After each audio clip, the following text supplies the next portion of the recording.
Hello students, you're welcome in maths class. Today I am here with new chapter number 14, perimeter and area. This chapter is very interesting. I hope you will be study this chapter in very interesting way. So let us see what is the name of chapter, perimeter and area.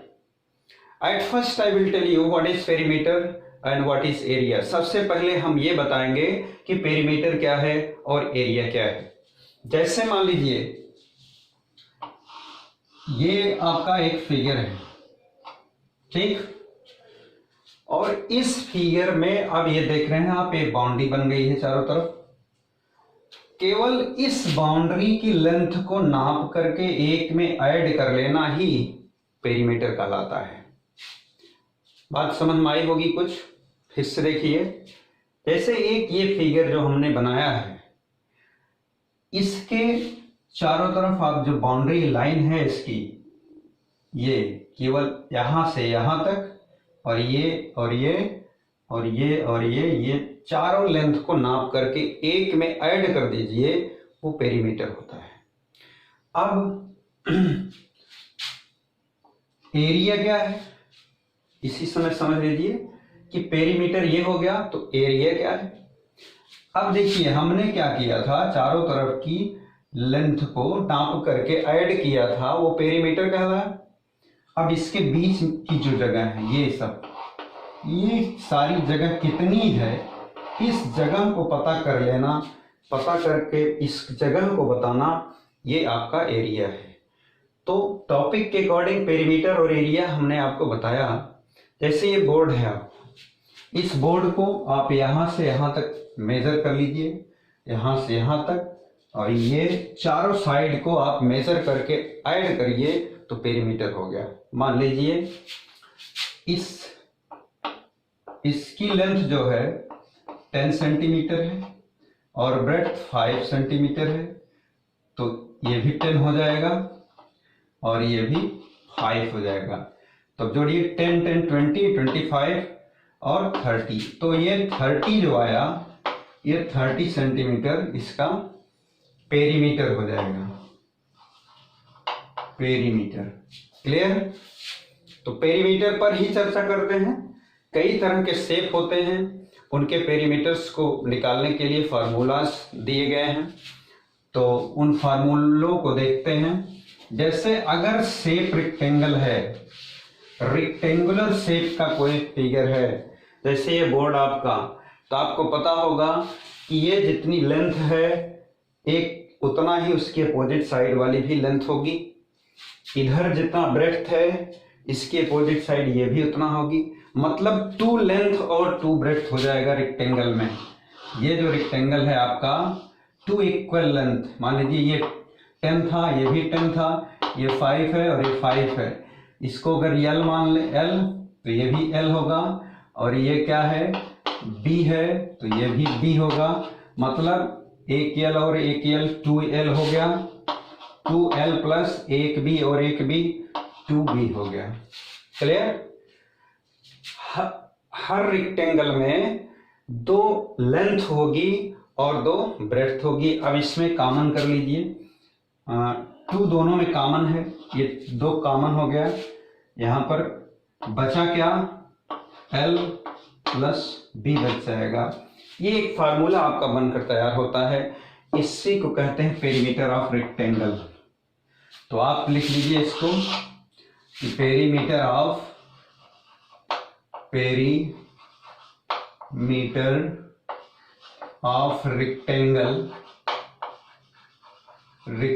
Is equal to, अभी just हमने formula find किया, 2 multiply L plus B। अगर आपसे कोई पूछे कि ये आपका फार्मूला ऐसा क्यों बना, तो आप बताएंगे भाई ये सीधी सी बात है, लेंथ जितनी है, एक लेंथ है तो उसकी अपोजिट भी लेंथ होगी उतना ही, एक ब्रेड्थ है तो इसका अपोजिट ब्रेड्थ भी होगा। तो 2 लेंथ और 2 ब्रेड्थ हमने लिख दिया 2L प्लस 2B, क्योंकि सबको प्लस करना है। 4 बार हम 10 प्लस 10 और 5 प्लस 5 करें, ये और ये 4 बार ऐड करना है, तो कितना आता है 10 10 25 25 और 5 30 आता है। अब आइए इस फार्मूले में देखते हैं। फार्मूला मिला आपको 2 + 2 × L + B मिला, तो क्या होगा यहाँ 2 के मल्टीप्लाई होगा। आप इसको मल्टीप्लाई समझिए, जहां पर ब्रैकेट और किसी वेरिएबल और नंबर के बीच में कोई अगर साइन नहीं है तो वो प्लस माना जाता, वो मल्टीप्लाई माना जाता है। तो आप देखिए यहाँ पर मल्टीप्लाई हमने लिख दिया है, किसी तरह कोई कंफ्यूजन नहीं करना है। तो आइए देखते हैं, जो हमने 10 + 10 + 5 + 5 किया है, क्या ये इस फार्मूले के अकॉर्डिंग भी आता है। तो देखिए मल्टीप्लाई करते हैं, एल आपकी क्या है 10 है, 10 राइट करिए, प्लस बी क्या थी 5 था, इसको लिखिए ब्रैकेट क्लोज। 10 और 5 कितना हो जाएगा 15, 2 × 15, 15 2 30 सेंटीमीटर। देखिए आपके फार्मूले से भी आ गया, जब आपने चारों को ऐड किया तब भी आ गया। इसलिए हमने बताया था कि perimeter is equal to sum of all side.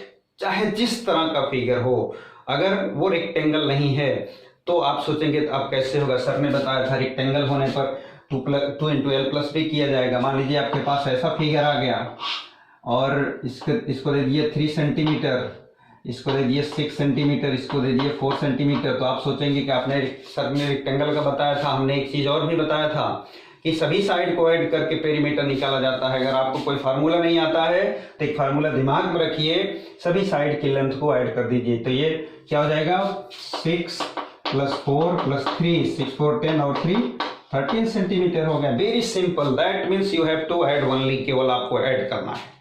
Clear. चलिए ये हो गया। और अब एक होता है आपका यहाँ पर, ये रेक्टेंगल था, रेक्टेंगल का फार्मूला आ गया। उसी तरह से मान लीजिए एक स्क्वायर है, ट्रायंगल का आपको हमने बताया। किसी भी तरह का कोई भी फिगर है, अगर फार्मूले आपको नहीं याद हैं, नहीं आता है, तो घबराने की जरूरत नहीं है, उसके सभी साइड को ऐड करो, ऐड तो आता ही है। तो उसी तरह से चलिए देखते हैं। ये मान लीजिए आपका क्या है स्क्वायर है। स्क्वायर का फार्मूला देखते कैसे आता है। Square you know all sides will be equal. आपको पता है कि स्क्वायर की सभी साइड इक्वल होती है।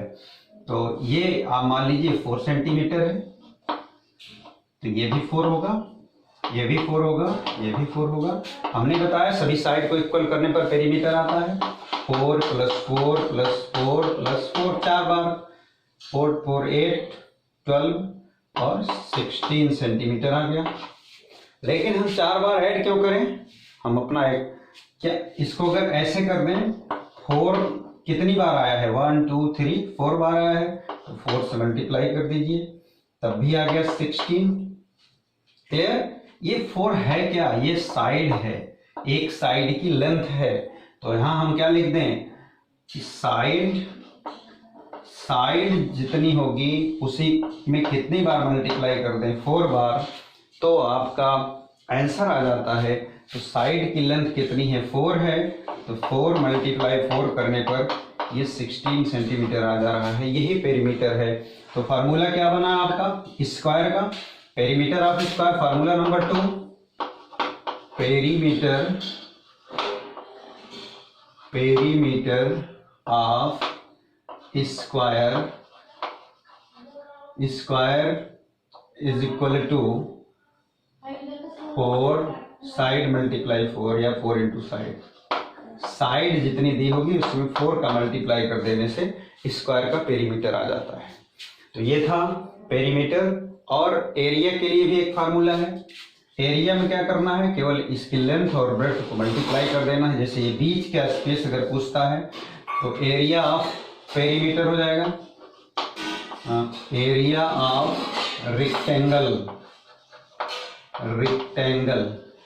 रेक्टेंगल में हमने बताया लेंथ और ब्रेड्थ का मल्टीप्लाई कर दिए, जिसका फार्मूला हो जाएगा L × B। अगर कोई रेक्टेंगल दिया गया है, उसकी लेंथ दी गई है और ब्रेड्थ दी गई है, तो क्या करेंगे आप लेंथ और ब्रेड्थ दोनों का मल्टीप्लाई कर देंगे। अगर इसका एरिया पूछे हम तो 10 × 5 = 10 5 50 स्क्वायर सेंटीमीटर। इसको 50 SQ/cm भी लिख सकते हैं, 50 सेंटीमीटर ऐसे भी लिख सकते हैं, ये आंसर होगा।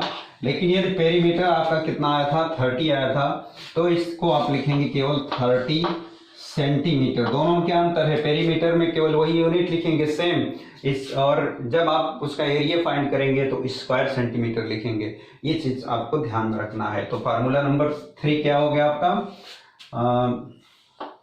Area of rectangle L into B, मतलब length multiply breadth. Formula number 4, area of